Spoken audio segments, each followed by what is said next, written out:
Can everyone see it? Yep, I can see it. Okay. So I'll start and just kind of going over some of the first few icons here. So what you're looking at is the home screen.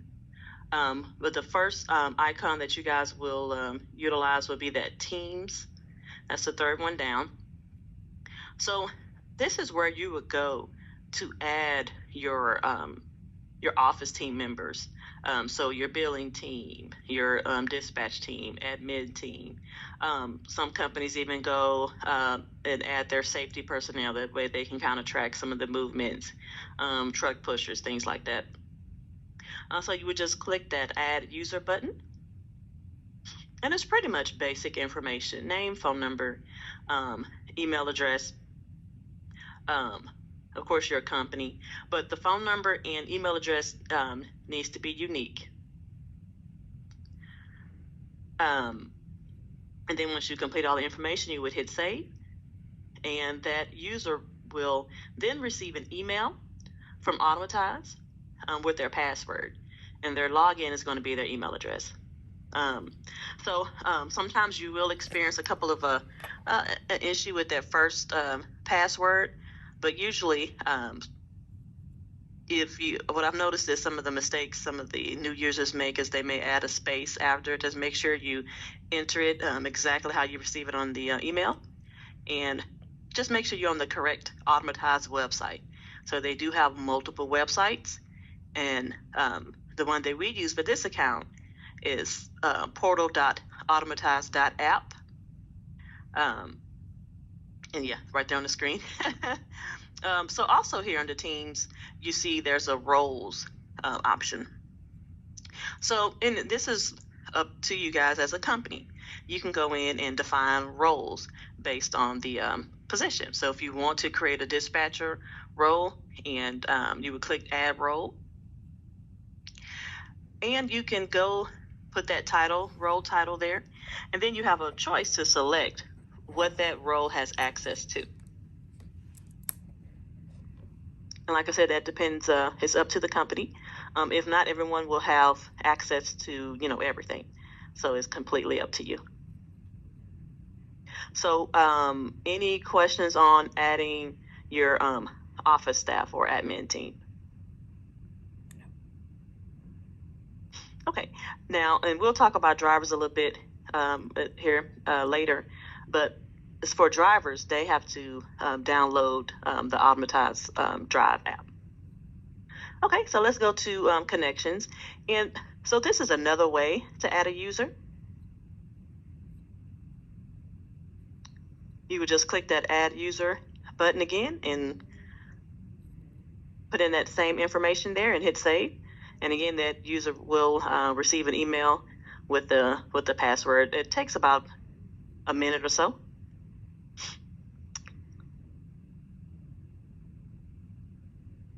We don't need districts at this time because we have one, correct? Correct, which is great. So we don't have to worry about going in and creating another district for you guys. You guys are good to go. So next is the Fleet tab. So this is where you will go to see what drivers are signed up under your company. When you start getting your drivers added to the website, added to the app, you would have to come in and verify them. So you see now it's verified, and that's because the Jackie's profile, we've already verified her. But if it was a new driver that just signed up, you would see verify, and you would simply just click on that box, and that'll switch that person to verified. And also click on that gear, Jackie. If you need to make any changes to the driver's profile, you can. And then if you need to delete that driver, you can also delete them from the Fleet tab.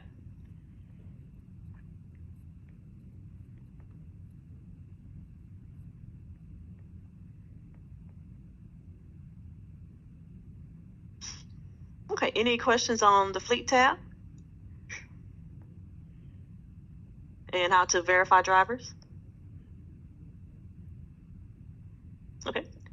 So next is contracts, and I'll just briefly mention there. This is where you would go to see all of your contracted rates.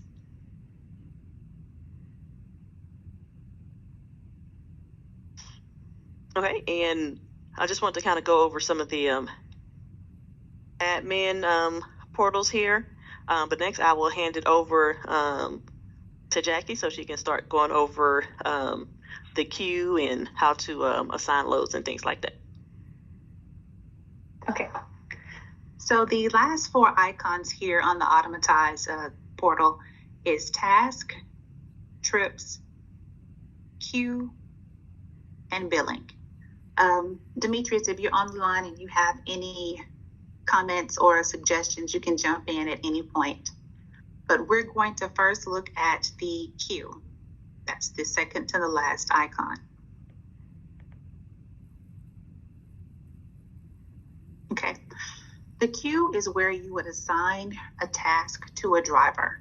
As you can see on the screen, we have the left-hand side shows all of the tasks, and the right-hand side shows all of the available drivers.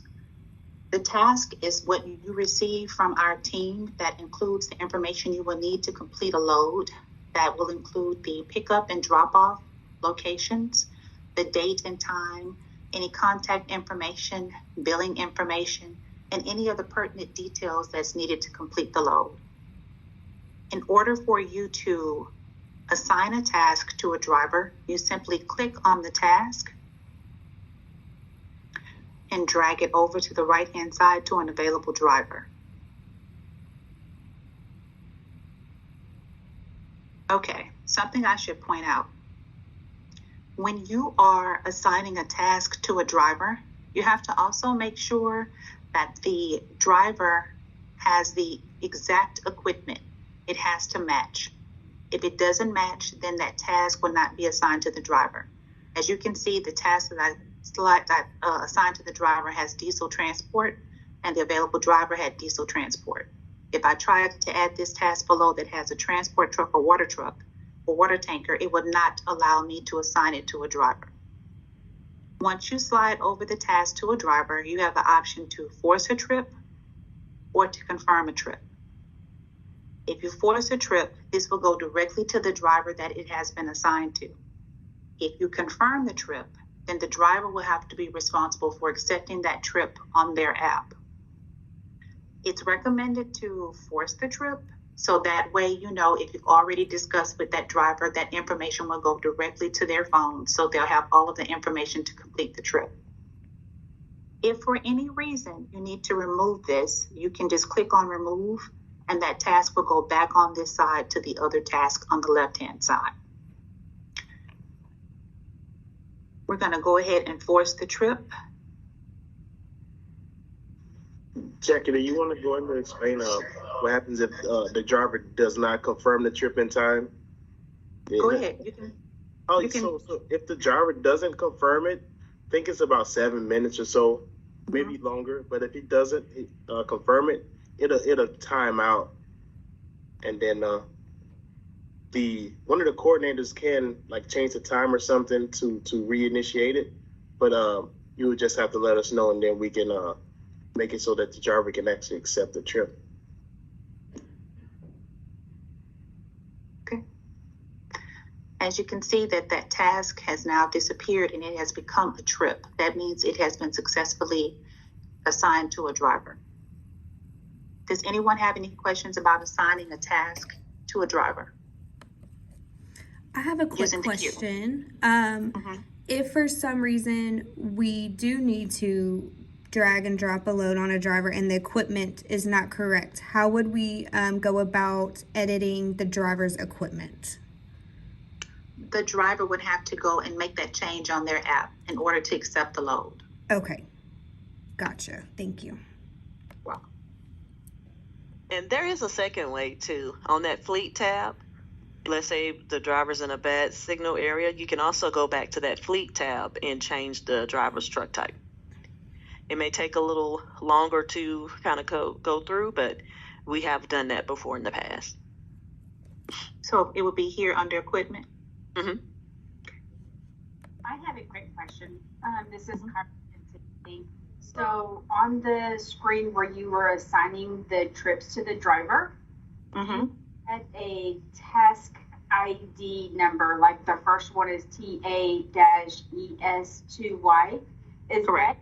Is that y'all's specific ticket number that you go by? Yes, when assigning a task, it will assign a number, a unique number for that task. Okay, so dispatch looks like that on, y'all would want to put that task ID in the customer ticket field within TMW, correct? Yes, we can start doing that. That's no problem. Oh, well, actually, so the task, that's the first level, but then once the load is accepted, it turns into the trip. So the trip number is what we use to actually track the loads. Okay. So I would say use that trip number in the TMW. Yeah. So if one is assigned, where's the trip number located once the ticket is assigned to a driver? Okay, that's what we're going to next. I'm going to show you a couple of ways you can see the trip number. So first, I wanted you to see that you also have an icon, and I'll just go back to it on the first screen so you can see how I access it. This here icon is for task. The task that you saw, the queue, is where you go and you drag the task over to assign it to a carrier. The task is just another option for you to see all of your tasks that you have and the status of them. As you can see below, we have the one that we just submitted over to dragged over to a driver, and it's in the accepted status.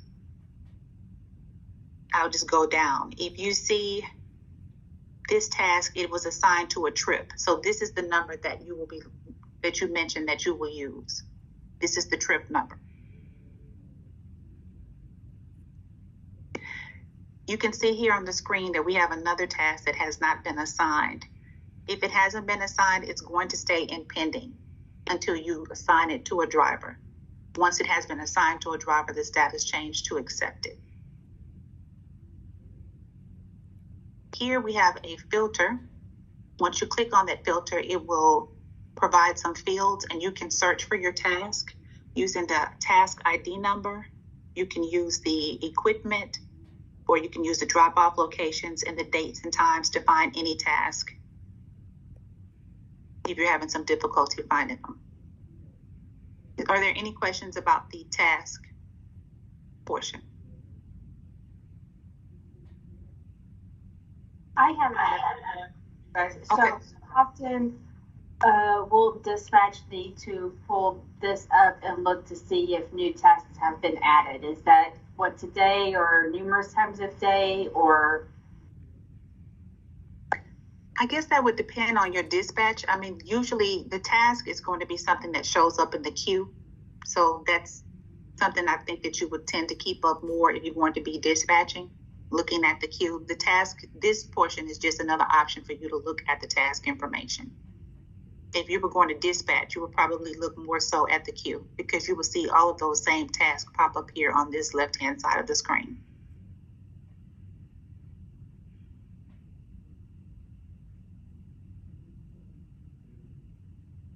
Okay, so once you have a task assigned to a driver, it becomes a trip, and you have an option to go in and look at your trips and to see their status. You can see the filter is always provided, so you can do a search for any trips using the filter fields above, but you can see the status of the trips here.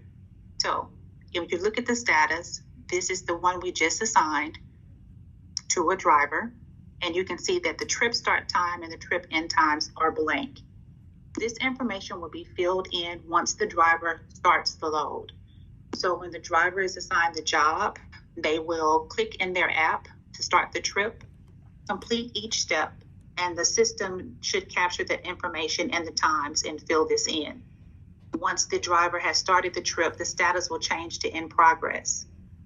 Once the driver has completed the trip, the status will change to completed. Once you see the trip is in completed status, you could go into your last and final icon, which is billing.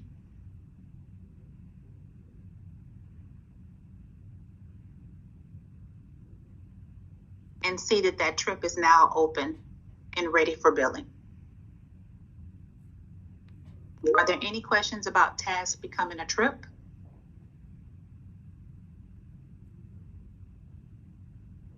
Okay. We're going to go ahead and provide an example for you to see how to process an invoice on completed trips. Once you're in the Reconcile tab and you see the billing status is open, this is letting you know that you can now process this particular trip for invoicing. So the first thing to do is to look at your trip and just look at the information to see if everything is correct. Usually you would see a price here, and you'll see a breakdown of hours and the rate, including any accessorial charges. If you go down, you'll see the task that you have and the billing information, as well as the information for the times and the driver times. If everything is okay with this load, then you can approve it. If there are any errors with the load, you can contest it, and we'll show you how to do both. Also, in the Reconcile tab, you have the option to add any spot quotes and any additional accessorial charges.